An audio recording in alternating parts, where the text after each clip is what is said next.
If you are doing accountability in order to get forgiveness, you're already lost. You're directly incentivizing yourself to perform your contrition, to say all the right things, to make it seem like you're a good person or whatever, to just shift people's opinions about you. It's PR. It's basically fuck all that. I hate all that. Accountability has to be for you. Welcome to Healing After Harm, a place for nuanced conversations about pathways forward for individuals and communities after experiencing harm in a learning or healing environment.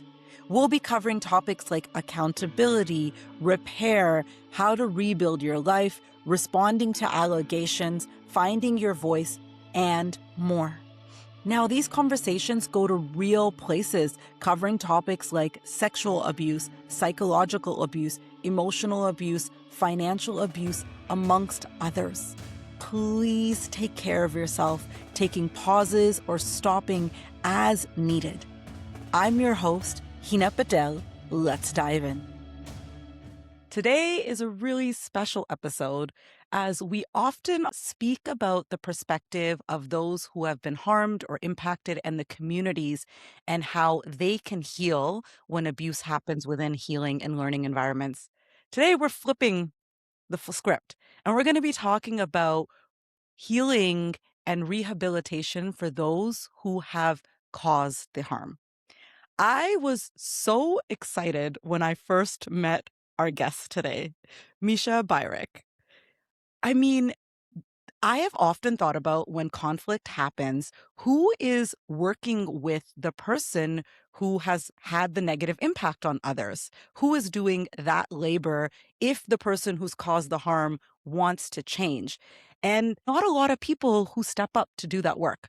Mischa is one of those people. He is an accountability coach for men, particularly men who've been canceled, and in general, someone who has spent a lot of his career in the space of sexuality and intimacy, in addition to men's work. And I am just so excited to be in conversation with him, especially around the topics of accountability and repair. Mischa, welcome to Healing After Harm. Hey, thanks so much for having me here. So, where are we going to start? Let's start with the whole accountability versus repair thing, because most people think it's the same thing. They are not the same thing, right? It turns out they're not the same thing. So very, very briefly, right?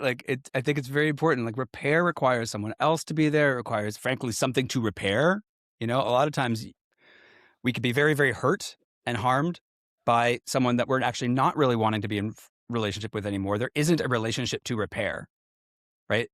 There isn't Correct. anything to come back to. It's just like, the person who harmed me can grovel, can make amends, can, say I'm sorry in a lot of different ways, but like, I'm not repaired in a real way. I might not even be healed. Like, there isn't anything to come back to. So like, I really think about repair in the context of ongoing relationships. Mm.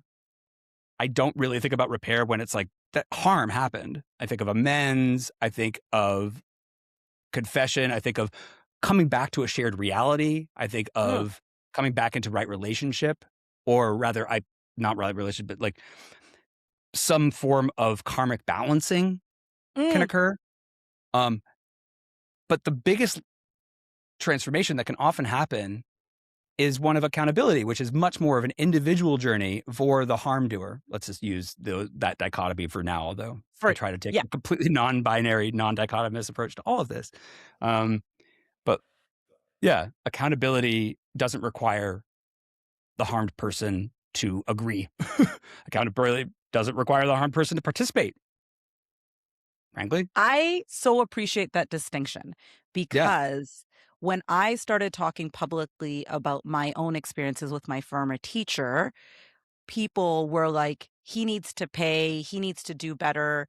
And I was like, y'all, I hope that he finds his own return to integrity and understands the impact that he's had.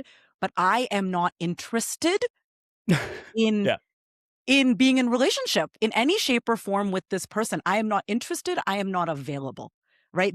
I've just moved on from that relationship at all. Like I'm not available. So there is no scope for repair between him and I, but do I wish that he finds a way to make amends to others who might want that? But more than that, comes to his own sense of inner integrity or karmic balancing, as you so beautifully said? Absolutely. Yeah. Well, I think what I'm hearing in that is not only do you not want repair with that person, you also don't. You were also saying, and forgive me if I'm not understanding, that you don't want to be a part of his accountability journey, right? You don't want to be the one holding up the mirror. You don't want to be the one holding the reins of I am in some sort of like reverse power dynamic now in which I get to tell everybody whether or not I think he's safe now. Or Correct.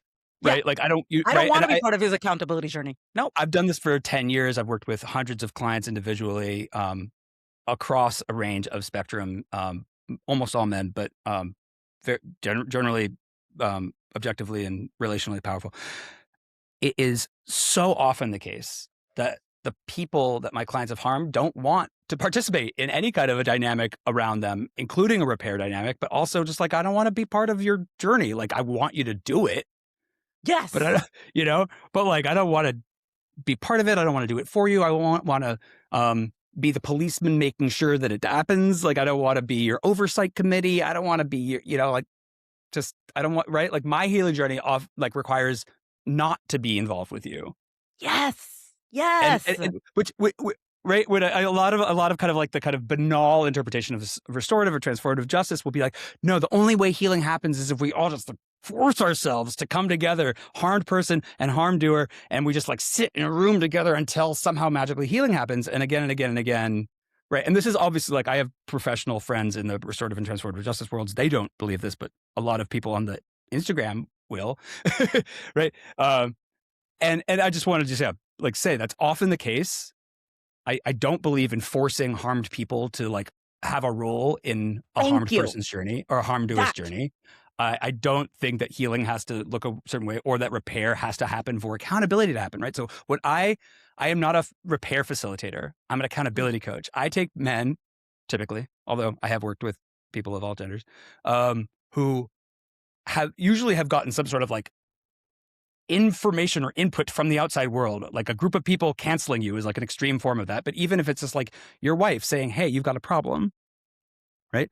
Usually it happens after some input. I have done like 10% of my clients are preemptive, or like, I just think I could work on, which is so rare and so juicy. But generally speaking, I work with clients who have gotten input from the outside, right? And who have found their own way to, I have a problem, I need a shift in some way. And but like, usually I don't know what it is. Often it starts with, Mischa, help me get right with the community, help everybody forgive me, help me get past this, help everybody see me as a good man again. But fundamentally, if you're doing accountability to get forgiveness, you're already lost. Can you say that again, please? If you are doing accountability work in order to get forgiveness, you're already lost. You've already, you know what I mean? You've lost, like, now it's, you're directly incentivizing yourself to perform your contrition, to say all the right things, to make it seem like you're a good person or whatever, to just shift people's opinions about you. It's PR. Oh my gosh. Basically fuck all that. I hate all that. Yeah. Accountability has to be for you. But here's the catch of that. You can't force someone to be accountable either. You can't force them into working with me. And I'm dealing with a person right now in Europe who's trying to get me to work with her ex-boyfriend, right? And he's been on the phone with me. He was like, well, I don't even know what you do, Mischa, but like, it's important to me that I really just trust her. I believe in her. She says I should talk to you, and I'm on the phone, but like, he doesn't want to change. He just wants to appease her. So that's not going to work. We're not going to end up working together at all. Like, there isn't anything there. She's gung-ho about it. She believes in him working with me, but like, he doesn't see so if anything he's not for him willing to change, what I'm hearing is well, like, yeah, he doesn't see, and like often he doesn't see that there's anything to change, or he thinks he's already learned the lesson, or he's already been like, right, won't do that again. Like, that's not enough. Like, an accountability journey needs to be a genuine, and it's incredibly brave and courageous. So I'm so proud to like stand shoulder to shoulder with men who are interested in doing accountability. I don't work with just any canceled guy who has money. Although Mm. God knows that would be where I would make more money if I could, just be a PR flack for canceled men. Like, but I don't do that, right? Like I only stand shoulder to shoulder with people who are willing to step into the fire of Mm. examining the negative impacts of their own consequences, regardless of whether or not anybody forgives them, regardless of whether or not anybody accepts them afterwards, for Yeah. their own sake, for their own journey. It's incredible. That's way braver and way, way more honorable in my. Otherwise, it's just, I'm just facilitating PR. I'm facilitating bullshit. I don't do that. Well, I mean, speaking of facilitating PR or doing it to appease or get forgiveness, I had an experience where I was in a container with a male teacher, Mm-hmm. and it was primarily female students. Mm-hmm. And a rupture had happened with, he had a female co-teacher, and a rupture happened between the two of them. And Mm-hmm. all of us students got impacted. Like we got caught in the middle of him making decisions unilaterally. Yep. And a little bit of time after this rupture happened that had all of us going, what the heck is happening? Right. And what are we doing now? Because we Mm-hmm. felt caught between the two. We got a message from the male teacher basically saying, I recognize that my stuff spilled over and impacted you all, and I'm sorry. And I read this message and Mm-hmm. was like, I hope that you'll continue to train in this work, even if it's not with me or Mm-hmm. her, da da da da da. Okay. And I read this message and I'm like, yay, thank you for acknowledging impact. Yep. Thank you for apologizing. Yep. But then as I continue to read this, go through this message, I'm like, this is not true accountability.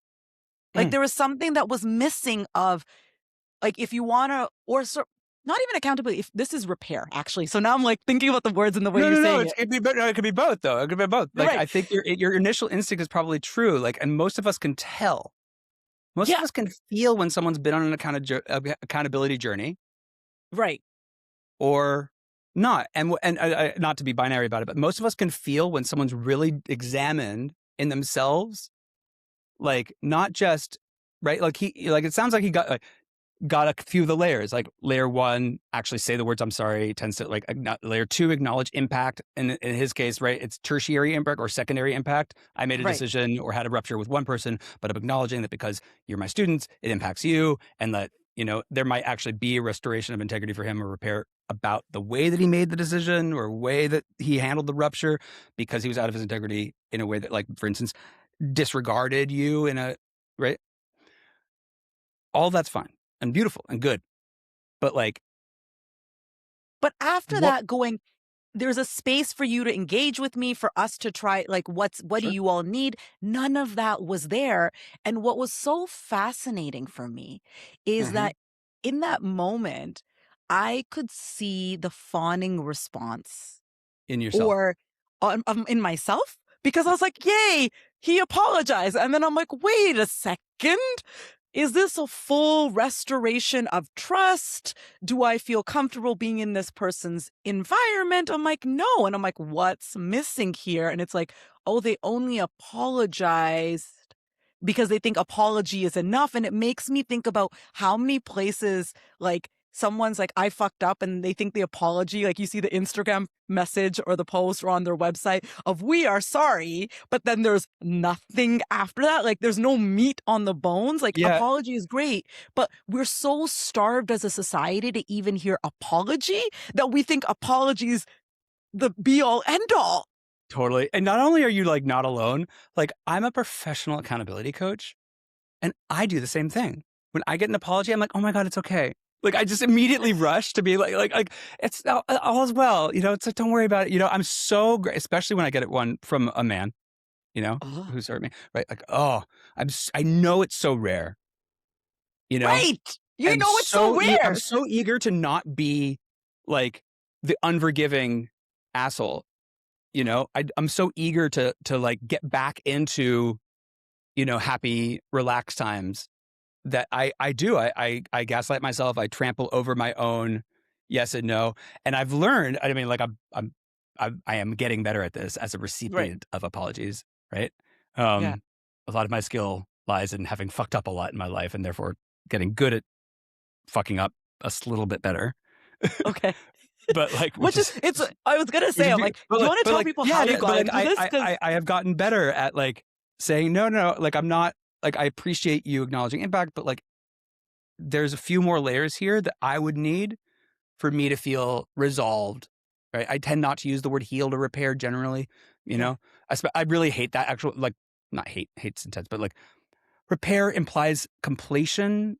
Mm, And honestly, that's not how humans work.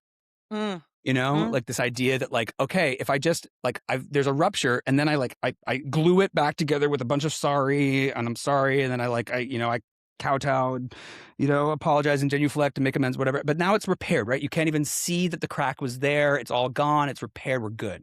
That's not how humans work, No. right? I could Actually, hurt you in a really deep way and then really come into a better place with it and really repair and shift and change. But if I do the same thing 5 years later, it's not like it's not going to come back up. That 5 year thing I did 5 years ago is going to like come back into this field. Again, of course it will. So, I and mean, then I that's don't get why, to say, well, you said that you were over it. right. How dare you No, throw that back in my face? No, that's not how human relationships work. So like thank you.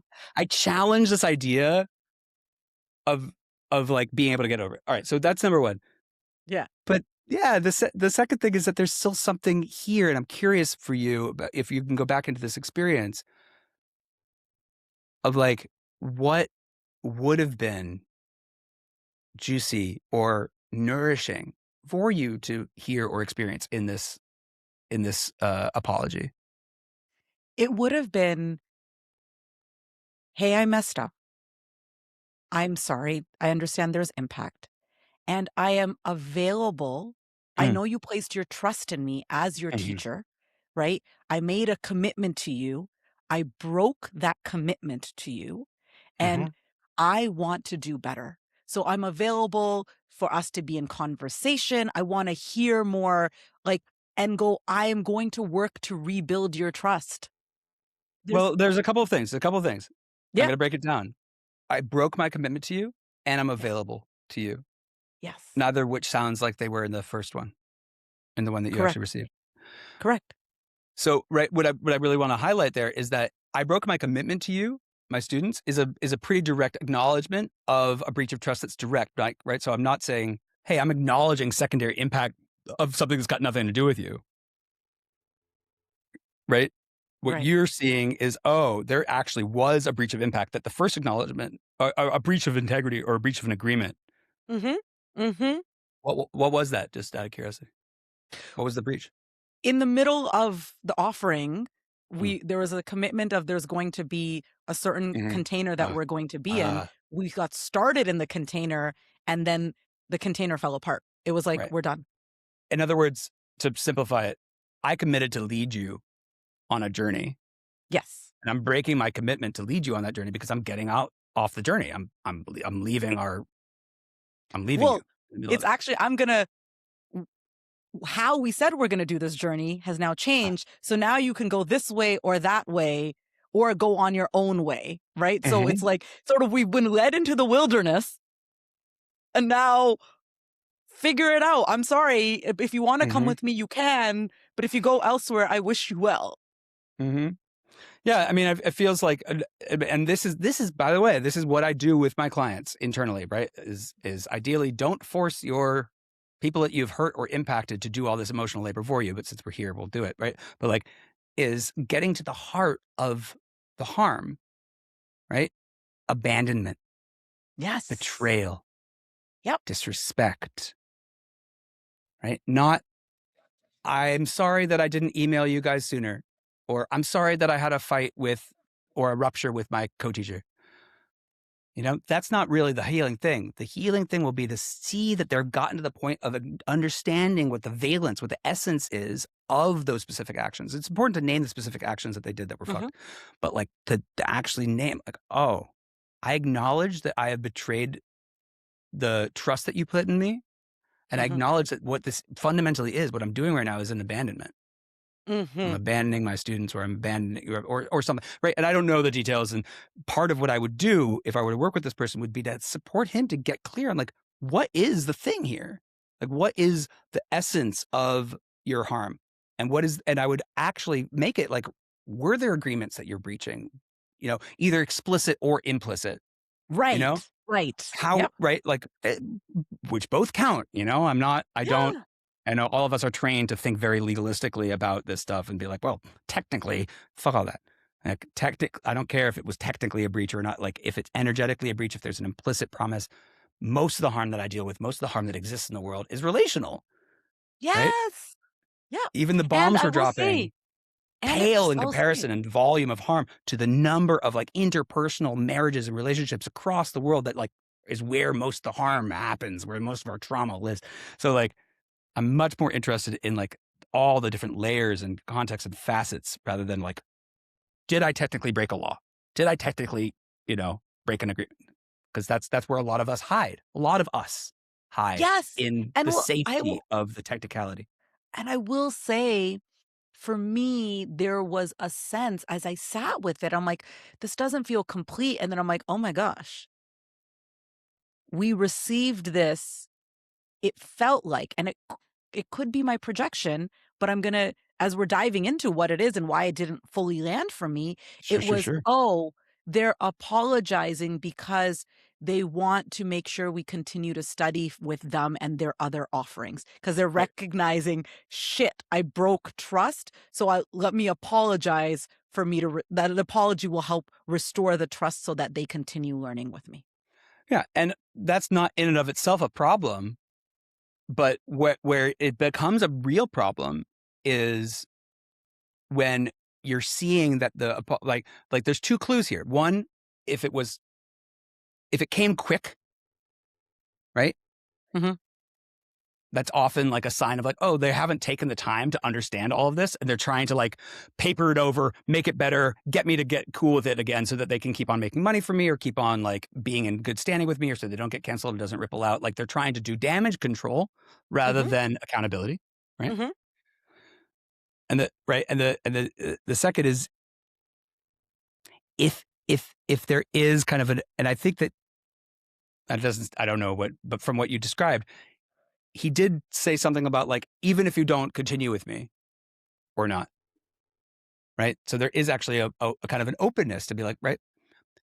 But I think it sounds like one of the things you were hearing or feeling is, I because we're all geared to distrust an apology. I don't know if you, Mhm. right? Most of us. Oh yeah, are you kidding? We're all geared like Mhm. my immediate thought when someone apologizes to me is that they're trying to get out of trouble. Mm. Hmm. Okay. Yep. Yep. So right away, They're trying to right? smooth things over. Yeah. Trying to smooth these up. So right away, my instinct is, do they get it? Are they just trying to make me feel better? Are they actually sorry? Do they actually believe that they were like, do they regret getting in trouble? Do they regret getting caught? Or do they regret breaking their own integrity? Do they understand where they broke their own integrity? Do they even think they broke their own integrity? Are we in the Yeah. same reality in which what they did was objectively harmful or bad? Or is it just that they are saying sorry to make me feel better because they think I'm an oversensitive, whiny little bitch, right? Do they believe that did they do Oh. this something, Yeah. right? Right. And so immediately most of us are suspicious. And what's trustworthy in an apology is not immediacy, right? It's Mhm. not saying the words "I'm sorry." It's having done enough introspection to get back into the same reality with the person that you harmed, such that they're right, Mm. even if you can, right, or as close as possible, because sometimes, Yeah. as harmed people, we will maybe project out onto other people and assign them all kinds of roles that they don't really need to take Yeah. on. But like, that's part of the whole. Well, and let Um, me tell you what anyway, happens in the rest of the story, right? Because this please. was several years ago, and I had this moment of like, I don't know how I feel about this. So where I went with it was Sure. like, there's other people who are like, oh my God, this is great. I trust you. Thank you so much. Right. I was like, I'm not going to get caught up in groupthink. I don't fully believe this. So I'm just going to wait and watch. I'm like, I'm going to stay on the fringes here. Right. Like, and just see and watch this person's behavior Mhm. over the coming weeks and months and years, even until I really feel confident in their relational skills again. Yep. Because for me, it was such a dropping that I was like, I can't be in a learning environment with you anymore when I don't trust your relational skills, because the kinds of places and the things that I'm putting myself into in terms of learning, right, is stuff that's like shadowy. It's vulnerable work. And it's one of the things, especially after the teacher. So, of course, I have my bias. Like, I am a little bit more vigilant, right, around Mhm. who I'm engaging with as a practitioner, one on one, or in group immersions and trainings to go, what are their relational skills? Because if we're working with such sensitive stuff, I want to know that this person is capable of doing some sort of repair. And for Mhm. me in that space, it's actual repair. It's not even it's not just, we talk about the Yeah. difference between accountability and repair, but repair. Yeah, well, which opens up a whole other field of things. But I think that you hit such an important point that I'm a really strong advocate for.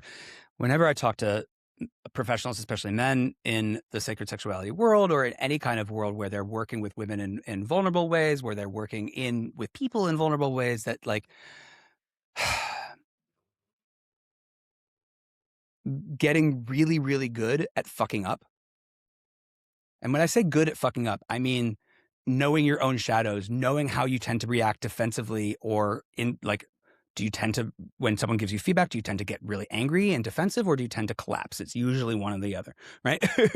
Right. um, and actually having developed the practices and the skills to mitigate either one, right? If you're like, that's a concrete skill that you could develop. And Right. the point is that developing the skill to do that, developing the skill to restore integrity, developing the skill to be able to stand in the fire and sit with like the consequences of your own actions and understand where you might have violated your own standards of integrity, to not come in a pleading or manipulative way, to not come in a defensive, minimizing, deflective way, to actually come even for the small shit, is to me the flip side of the coin of holding all this vulnerable space.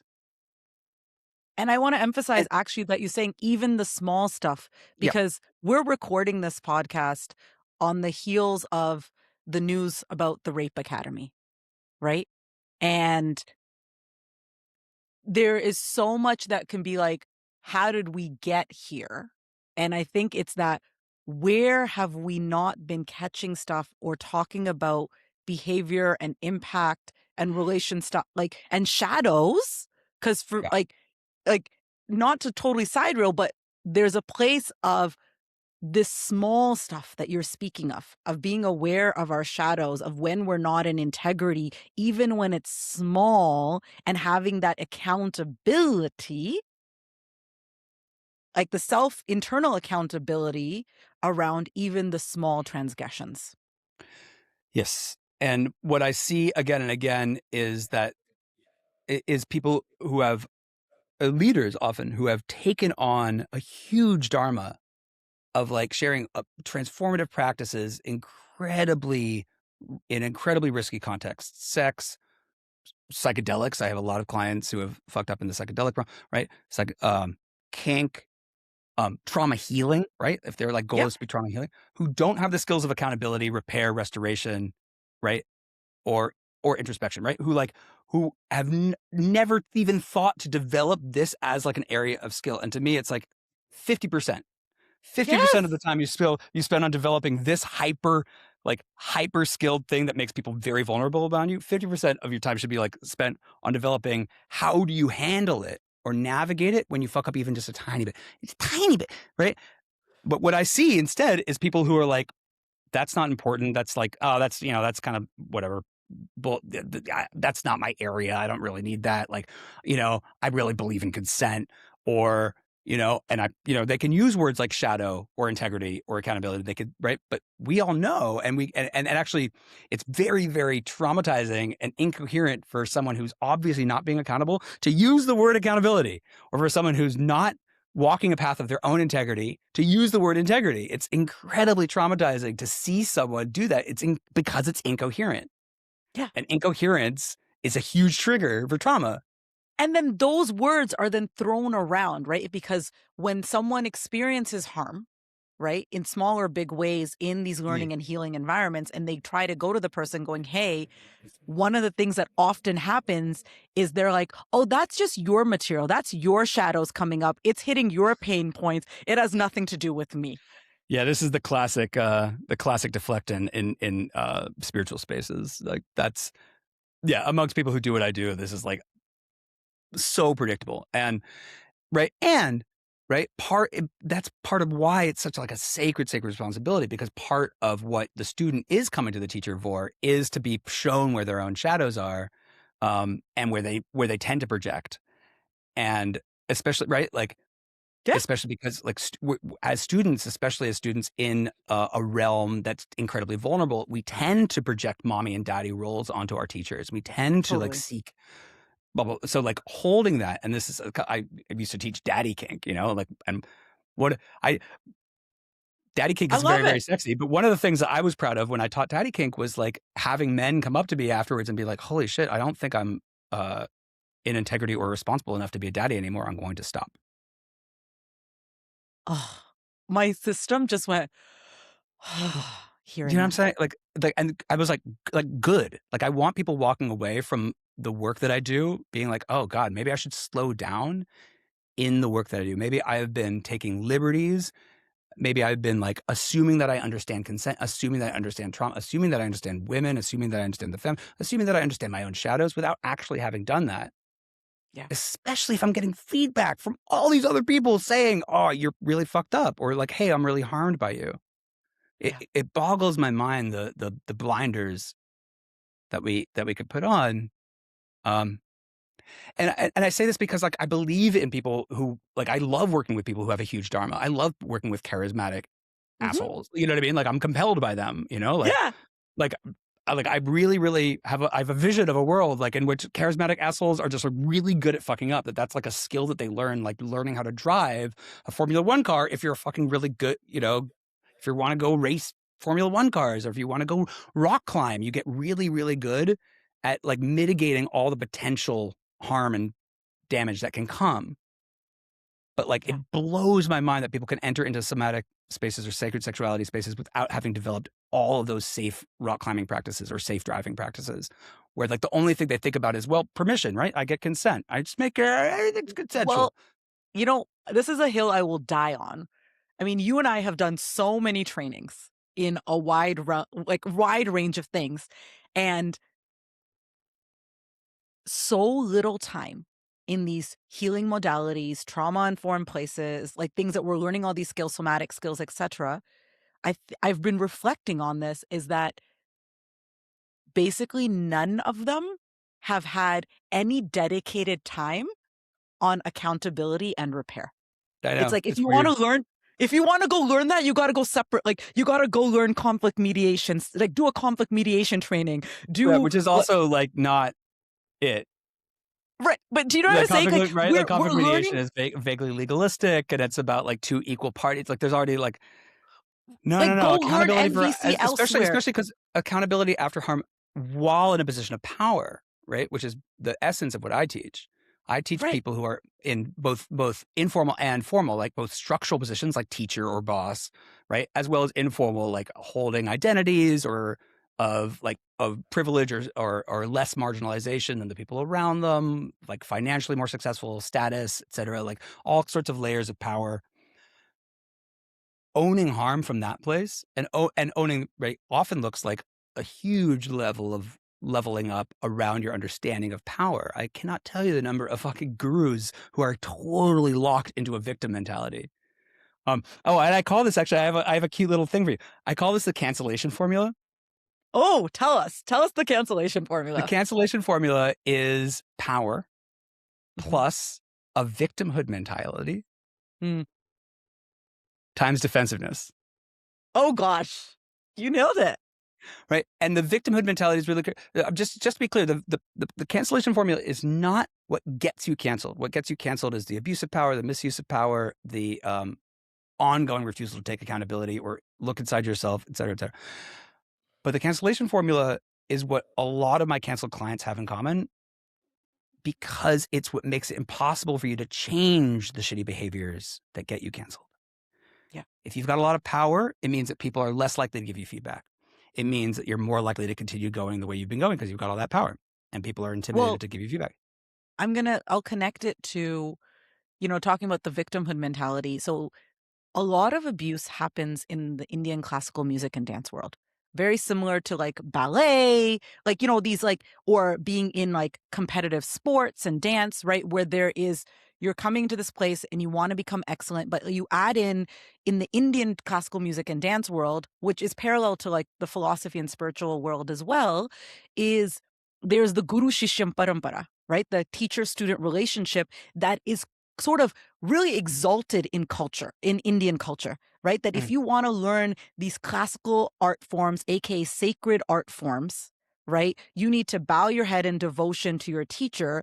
And the number of stories that you hear from the old maestros of the ways that they were servants in their teachers' houses, that they were like kicked to be like they sleep on the floor and they're kicked by their teacher to be woken up, or Yeah. and they're like have Yeah. like Yeah. insults thrown at them. Is these stories are used to justify or explain why they may not be as abusive in the same way, but are like, look, like I'm not as bad as my teacher was, but this is what's needed for you to learn this art. Mm-hmm. Right? So there's this place where when I hear you speak about victimhood, it's like they were treated poorly and they Mm-hmm. haven't really dealt with that impact. And they're like, oh, I'm better because I'm not like swearing at you all of the time or seeing you as like a servant in my Mm-hmm. house. But I'm still going to do a lot of the other things that happened to me, Mm-hmm. right? I'm still going to be emotionally manipulating you. I'm still going to be perpetuating, even though the times have changed around like the relationship to money and stuff. I'm still going to be like, you need to pay for all of my things, and that's how you are in relationship with me and show your gratitude to me as your Mm-hmm. teacher, right? Even though Interesting. you also pay class fees. Yeah, this is fascinating. I'm really grateful that you're sharing this with me. This is not a world that I'm familiar with at all, Right. Indian classical dance and music. But like what I'm really appreciating is like I just want to take a huge step back. What you're pointing to is um, epigenetic ancestral trauma and like the way that like we pass down our trauma stories and our victimhood, and that we like right. You're also pointing to just straight up just the way culturally we justify and normalize harm and abuse, right? And I say Yes. we because in my Jewish tradition, we do this all the time. There's a huge lineage of abusive rabbis, Talmudic wisdom about repair, often um, formalizes and ossifies and reinforces existing power structures such that people in more up power or traditional roles don't have to take accountability, and that's justified and somehow validated in both scripture and in rabbinical interpretation of scripture, which is a huge It's a whole problem. other thing. Whole other Right, thing. but it's very easy to use our lineage and our history to rationalize ourselves, to justify ourselves, um, especially if we hold traditionally centered identities, right? I see again and again Jewish male leaders using traditional traditions to justify harm. And, we're all in a journey of liberating ourselves, even though it may not always feel like that, including white men, you know? Yep. Um, and it is naive to think that we could do that outside of the context of both the existing society that we're in, as well as our lineages.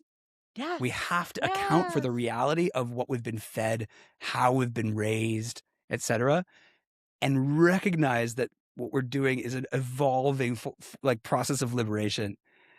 And you don't even have to look in history, because I see even in really, really ostensibly progressive, liberated, transformative justice, word throwing around type communities, a huge amount of incredibly punitive carceral logic, black and white thinking, Uh-huh. dehumanization. Yes. One of the things that my supervisor, Angel Adeyoha, who is amazing. They're a two-spirit, non-binary Native American transformative justice practitioner. Um, and they've been my mentor my whole career. And one of the things they like to say is the problem, Mischa, is that some people think some other people are more people than other people. Mm, We mm. dehumanize each other. Yeah. Students dehumanize their teacher when we pedestalize them. Teachers dehumanize their students when they think that they're their servants and not and not full humans deserving of respect. We would dehumanize our partners, right? By objectifying them. We dehumanize our partners by emasculating them. We dehumanize our partners by abusing them, and we dehumanize our partners by making them the villain. Yes. Yeah. My work is towards relationality and humanization, and it Yeah. is that's my North Star, not justice. As right, it's actually not justice. It's relationality. It's humanity. Exactly. Because I will say that on my journey, I've definitely had people who are like, I want justice and this is illegal. And I'm like, are you defining this based off of a legal code that was created by Mm-hmm. white men? Like, and white men like centuries ago, that's not looking at the reality of today where, women weren't even given a right to vote or weren't even seen as humans and black people weren't seen like, do you know, like if I'm talking about the United States, right? So Right. this definition of legal defining justice and that justice is going to help liberate ourselves when we're healing from harm Mm-hmm. to me is just like bullshit. Like I'm like that you're not in the right for me. I'm like that's not even the right framework. And I will also say this place of villainizing, people have come to me and were like, he's a piece of shit. Like people who know who I'm referring to because they know that chapter of my life are like, he's a piece of shit. He's that. And I'm like, no, he's not. Mm. You know, I fell in love with that man and whatever 20-something-year-old Heena knew as a definition of love because I saw his humanness. I saw his wounded little boy. Actually, Mm-hmm. and that was me playing out my trauma pattern of wanting to be the caretaker and the mother, right? But like I intimately know the ways that he was hurt, right? And the way that hurt not being addressed is now being perpetuated as him unconsciously and maybe consciously, I can't speak, but I know unconsciously definitely perpetuating that hurt and pain onto other people. Mm-hmm. Does that mean that I think it's okay what he does? No, No. percent. But I see his human and I'm not going to paint him as just a bad person and like go, he needs to be canceled and removed from society. Because if we keep doing that, Mm-hmm. 62 million views, right? Rape Academy. I don't know how many men. Are we going to just exile all these people? Or are we going to create pathways for them to integrate, to look at their stuff if they're willing? They have to be willing to look at their stuff and to come into greater integrity Mm-hmm. so that we can be in relationship. Because y'all, I ain't perfect at all. I fuck up all the time. I hurt people too. Oh, you do? Yeah. But you're not perfect because you're a woman? Oh, And the number of men I've crazy. hurt. You know, it is I always like to add concreteness to these kinds of moments.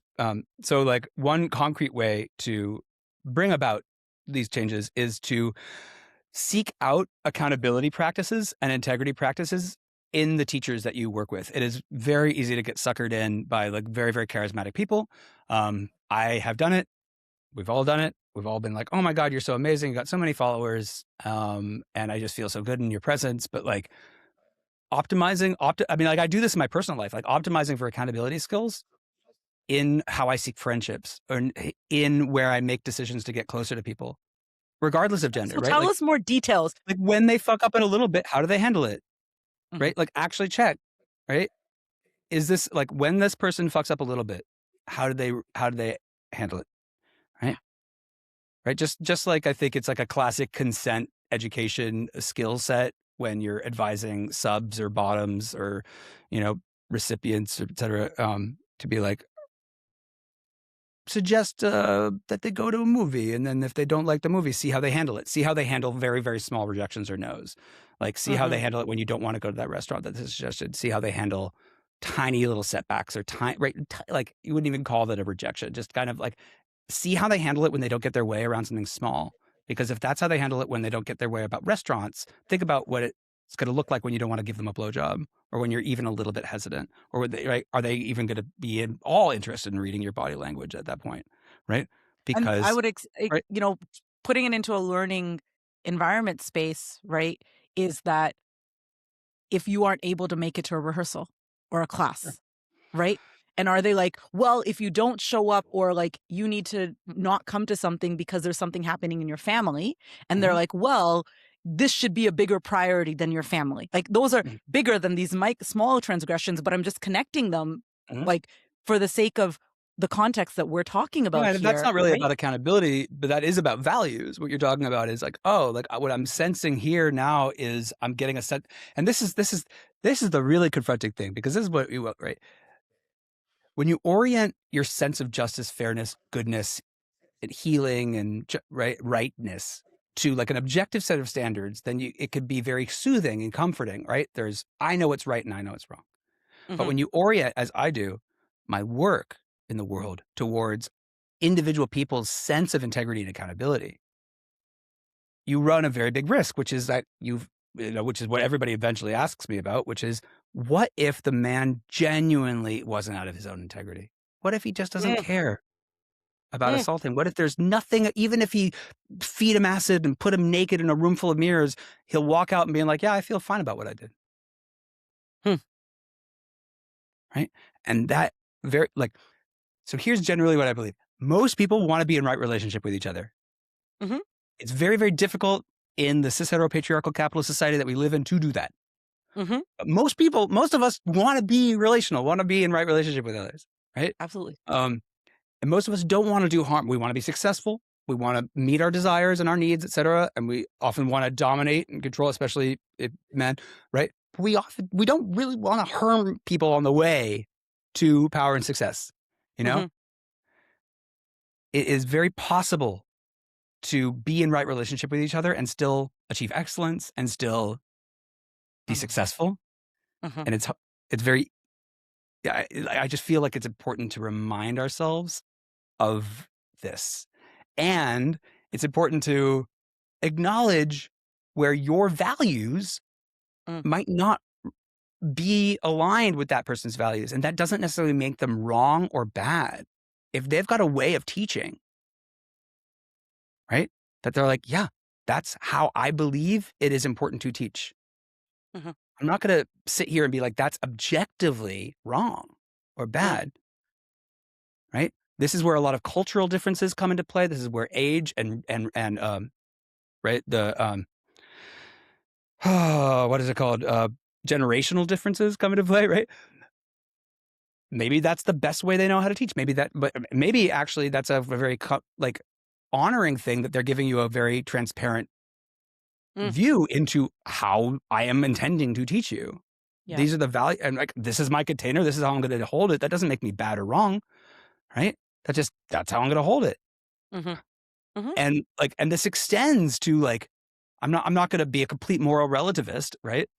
I mhm. believe, but like I don't think it's like, oh well, everything's subjective then. Like no, like there's clearly like we know what right and wrong feels like in our body, but there's a lot of times where it's like, oh, I'm making him bad and wrong when really I'm just not values aligned with him. Right, I'm just not values aligned with him. right, And that doesn't necessarily mean I need like never to talk to him or to right. cancel him, but like maybe I just choose the level of proximity Mhm, that I'm willing to, right? Or maybe I just say, you know what? That's the learning environment that I'm in. I'm going to accept it just for this time. or that's the kind of relationship I'm in. So I'm going to make sure that we're just friends, or, and not get deeper with him, or I'm going to be friends with him, but like at a 6 months every, a little hangout. But like, Yeah. we get to choose our, like, Yeah. based on values. And I think that's a good Yeah. thing. I don't Right. think we should separate people into good and bad. I think we should think about how we walk through the world in terms of who we gather around us being like more or less values aligned. Yeah. It's probably a better way to do it. Agreed. Agreed. Yeah. So we've been speaking a lot about integrity, and you have a framework for integrity. Yeah. Well, I have a framework for restoring integrity, and the framework that I use is based on and adapted from and used with permission from this amazing woman named Reverend Bridge Feltis, a just an incredible woman and teacher at the in Los Angeles, and I just recommend everybody look her up, and she's spectacular. She taught me this process and I've adapted it. But basically, the idea of restoring integrity is fuck your apology. Like, I don't care about your sorry. I don't care that you regret. I mean, like, it's nice, I guess, but like, that you regret it. It's nice that you're remorseful. Mhm. But because apologies are always so suspicious that they're always going to be met with like a kind of suspicion of being manipulated, or at least of being attempting to be manipulative, I'm much more interested in you restoring your integrity. Mm. I'm much more interested in you. And fundamentally, the difference is an apology says sorry, which is Mhm. really, I don't want to be in trouble, which is really make me feel better. Restoring integrity says, I'm interested in rebuilding trust with you, which is why I'm sharing this. But fundamentally, I'm focused on where I breached my own integrity, not where I hurt you. Mm. I'm, Hmm. I care about hurting you. I care about hearing about the impact. But Mhm. I changed based on, right? And that's beautiful. When you mentioned that at the early part of this conversation about how he acknowledged impact, right? And Mhm. that was good, right?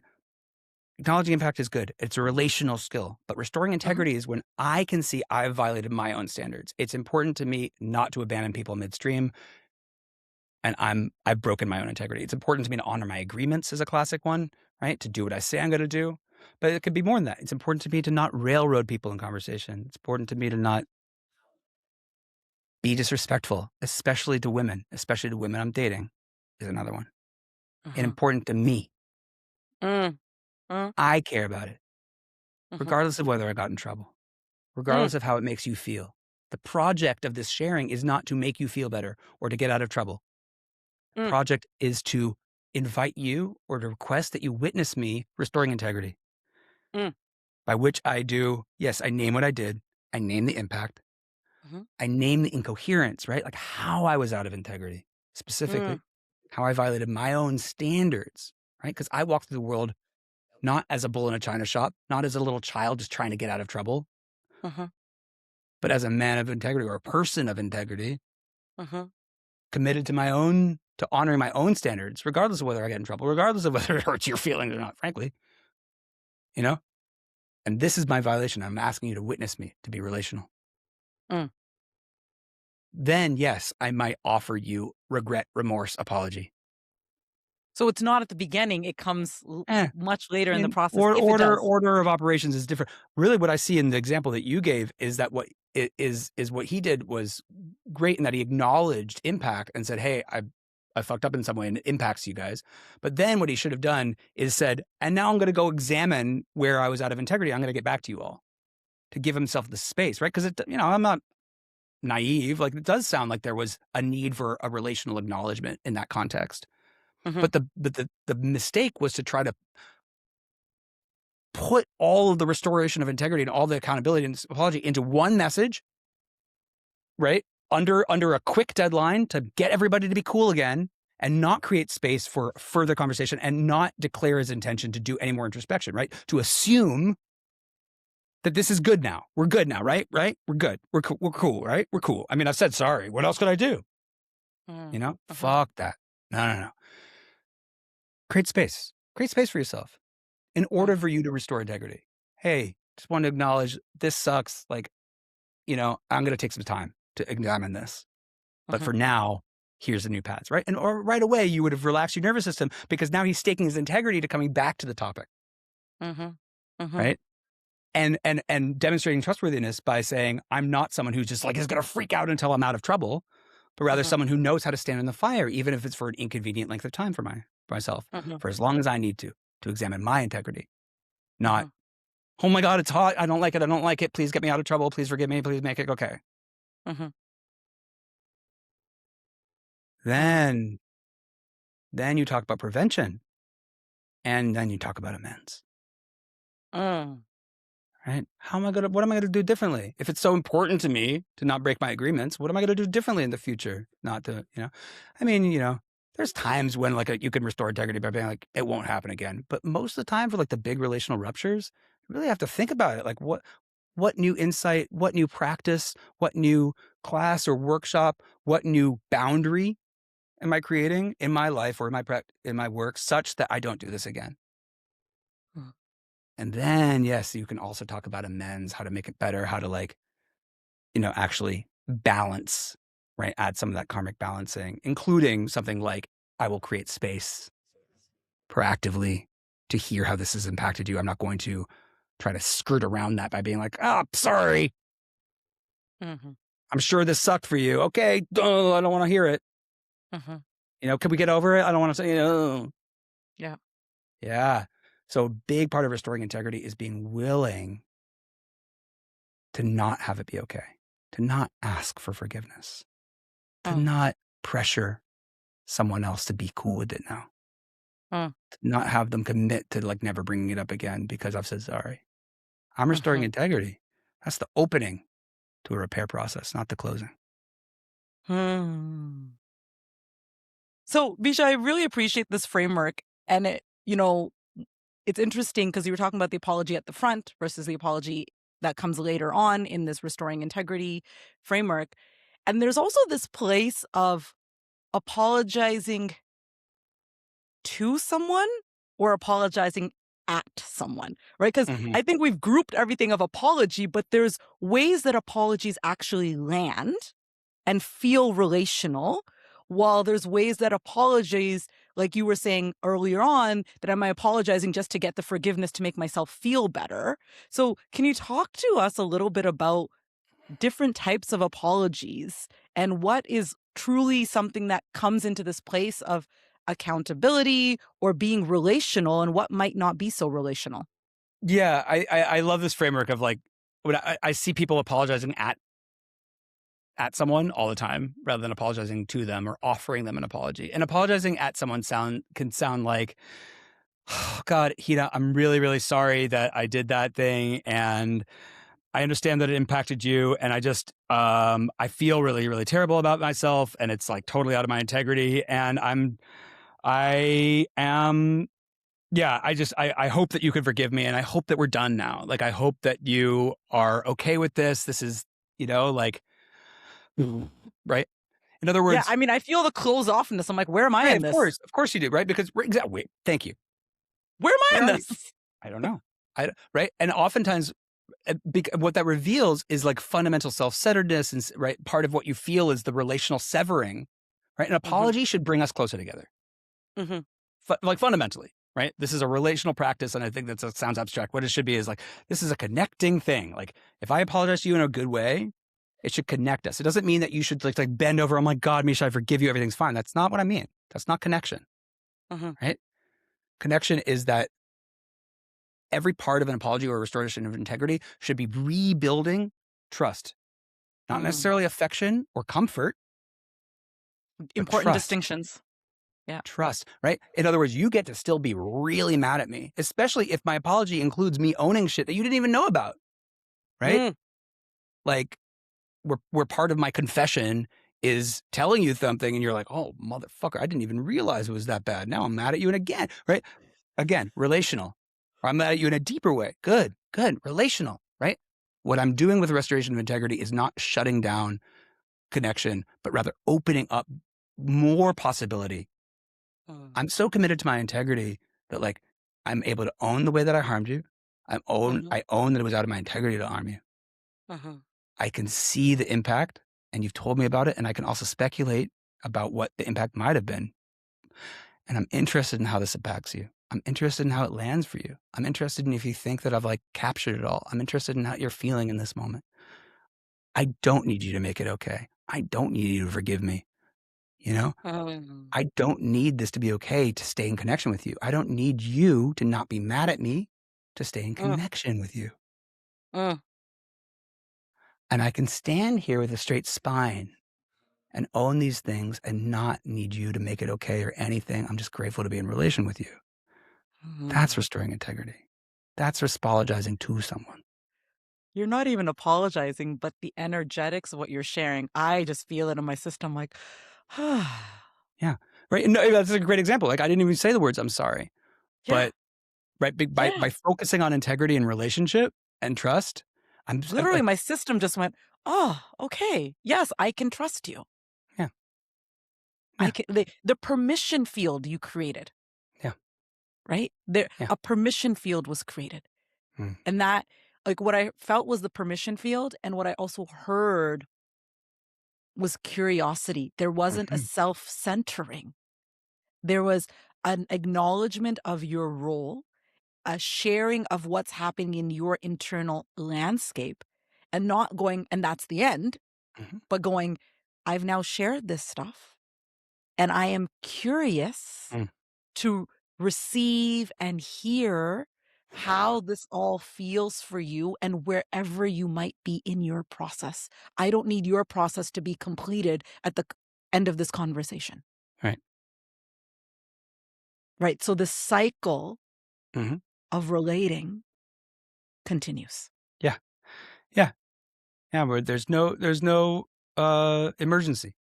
Emergency is very, very escalating and elevating for our nervous systems. Oh my God, Misha's an emergency. He can't forgive himself. He needs me to forgive him. Okay, I want to be right. Like he's trying to wriggle out of it. This is obviously really uncomfortable for him. Oh my God, I want to relieve him of his discomfort. I just want to make it okay. I just want to make it. Fuck all that, Yeah. right? And that's the kind of soft boy style of apology. But the intense or aggro version of apology is like, well, what else do you want? Like I've done everything I can. Like I've said I'm sorry. Like what else? Like what else is there? Like you know what you're doing? You're actually projecting onto me. I'm the real victim here. I mean, I might have done that, but it's nothing compared to what my teachers did. I mean, you guys are just so spoiled. Look, I'm Yeah. sorry. Okay. Yeah. Oh man, like that phrase of just, it's nothing compared to what I experienced. Yeah. Oh, the number of people, especially again, like I said, in the Indian classical music and dance world and the world of like Indian spirituality, that could tell you that that's something their teacher said, of like, look, you have it so much better than what I had. Like, yeah, Yeah. And I understand that, right? And what's beautiful about that example is that it's a perfect example of like what it looks like to not focus on your own integrity, right? Mhm. Like that, what that is like, this happened to me and therefore I'm doing it to you, but I'm okay because I'm doing something better or not nearly as mean. Yeah, But I'm doing the light version, so it's well, better. what I would, if I was working with that person saying that, I would be like, but where's your integrity here? Where's Mm. your standards and your values? Is it important to you not to berate your students, or is it just important to you not to beat them with a stick? You know, like how is it important to you? How does it matter to you? What's the value here? Have you thought about it? Or have you just been like, so long as I'm not as bad as my teachers, I'm good. So long as I'm not as bad as my father to my wife, I'm good. So long as I'm not as bad to my boyfriend. You see what I mean? Like, and that's Yeah. what a lot of us do in our own heads is like, well, I'm not nearly as bad as what I got. So I must be good. And you have no right to complain. You have no right to get mad at me. You have no idea how much I am not doing to you. Mhm. So we can all just breathe and be in the humanity of that. Hmm. Restoring integrity is the practice that will get you free of that, but it's not easy. No. It requires standing in the fire. It requires you to actually be with, whoo, I, these are the consequences. Oh, this is where I was like pursuing my own agenda, being selfish, not wanting to look at, my drinking, my overeating, the fact that my marriage is falling apart, not wanting to actually examine like the challenges that are happening in this relationship and just shoving them under the rug. Actually, what I realized is that I had been avoiding the conflict with my co-teacher for years. That's the Yeah. breach of integrity is I've been completely conflict avoidant. I've been, like ignoring obvious signals and frankly, drinking and hooking up with students or whatever, like to not look at it. That's the breach of integrity. Hmm. That's the iceberg. Yeah. Beneath the thing. But like that clarity only comes through reflection. You have to Yeah. sit with it. You stand in the fire and it is very hard. So again, to come back to my practice, such an honor to stand shoulder to shoulder, even with men who have done harm, if they're willing to stand in that fire. Now, Right. Right. not that makes them good, right?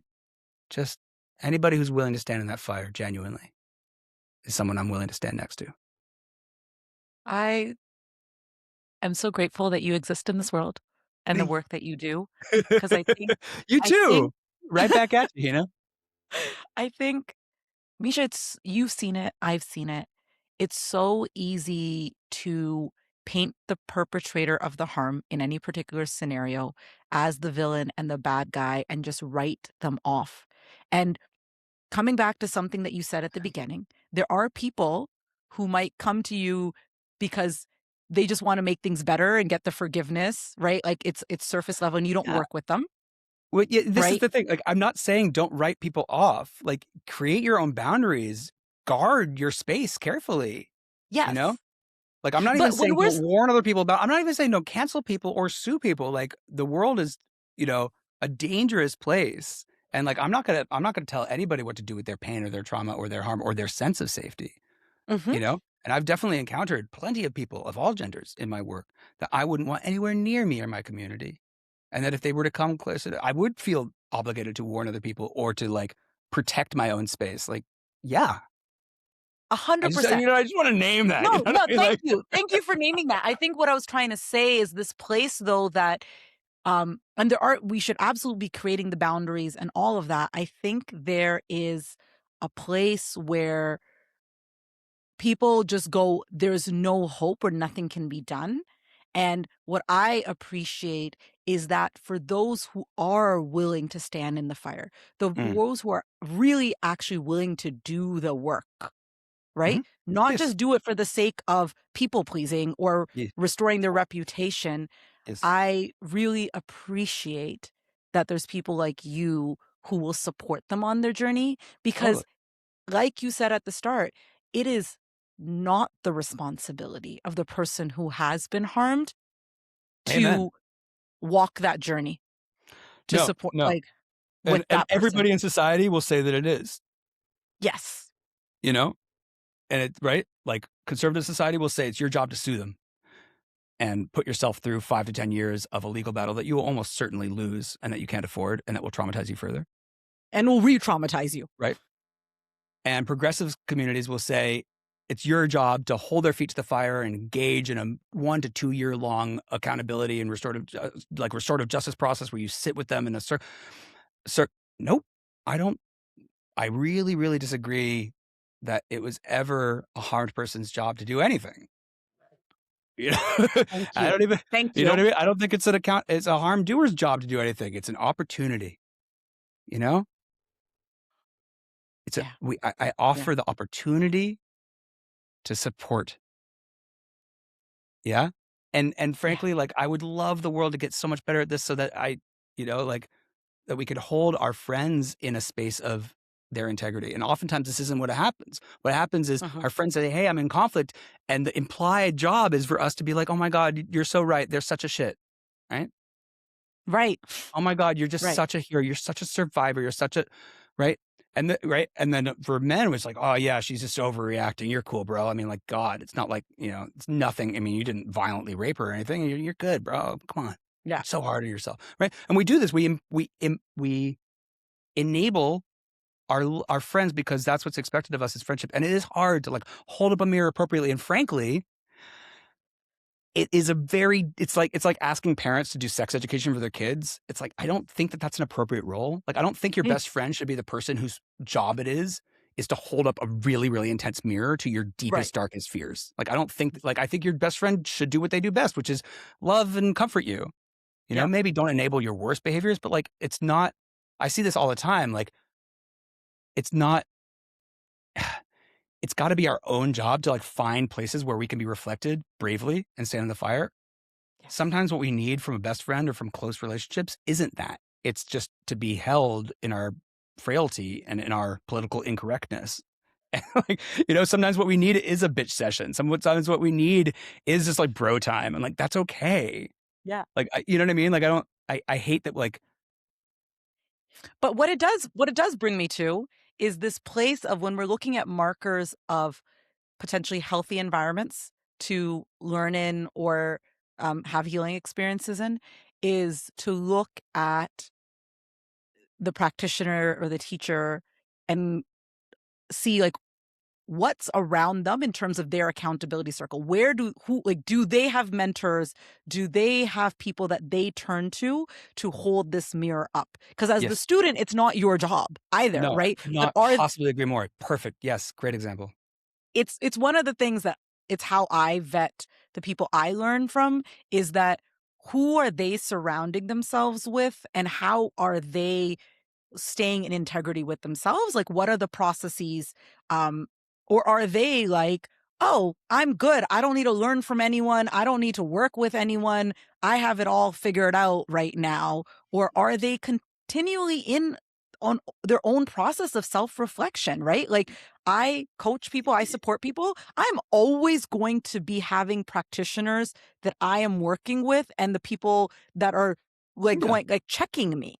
Yeah, as we should, right? Like, and I think checking is really good, like, seeking reflections from proactively or coming to like, oversight is fine, like, some level of accountability in that way or accountability structure. I think, yeah, the only, like, the kind of, like, small thing in the language was, like, we can't really ever be held accountable, like, the whole point of accountability is that we're, like, accountable to ourselves and our but, like, um, yeah, I don't like, I have a coach, a therapist, a rabbi, 3 men's groups that I'm part of, you know what I mean? Like, I spend a lot of time on my own self-care, and that's important, right? Like, I actually have a supervisor that, like, I go over my client work with and make sure that, like, I'm getting a second opinion, not because I need, like, supervision because I'm bad, but because I think it's a best practice for me is to always get an outside perspective, and I've fucked up in the past by, like, acting unilaterally, and where I could have actually gotten a third party perspective to, like, be like, "Hey, here's something you're not seeing."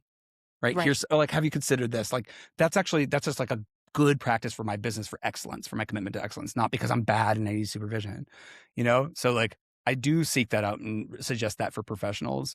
Um, like, I'm basically agreeing with you. I just, Yeah. Yeah, no, I none appreciate of these that. are That's the holding me that's the thing. accountable, fundamentally. Like, it's not like I can just, like, outsource No, you can't responsibility or outsource right it, relationship but to, are there like, s the world around me. Like, yeah, it's not about outsourcing, but it's like, are there people that are helping you like, holding up mirrors where they can like, you have that relationship, you're not just relying on your friends, right? That are holding up mirrors, helping you see your blind spots, right? Especially as someone grows in the number of people they're working with, the size of the containers they're holding, all of that stuff. As you grow in holding more power and influence, I feel like it becomes even more important to do so, right? To have, because there's more responsibility. I couldn't agree more. And this is what I often challenge my clients with. It's like, you know, are what have you put in place to support yourself to be a leader or a power holder of integrity? What's there? And I'll get a lot of like, well, like I just, my girlfriend holds a lot of space for me, or like, I, or like, but like I see a lot like it blows my mind, when I see people who are like radically out of integrity in an ongoing way. Like he's been cheating on his wife and lying about his drinking for 5 years, and he's like, oh yeah, I've been in therapy for every week. I'm like, really?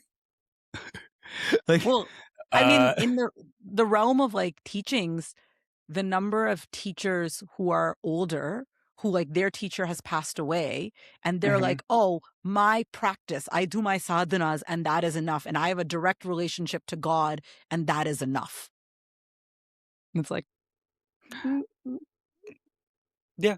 In my I mean, world, in my world, I'm like, yeah. not so much. No, no.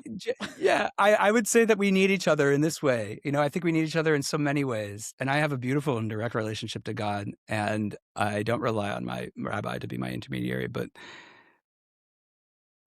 I've set up these systems for myself, even when it slows me down, even when it's uncomfortable, because my integrity matters more to me than success.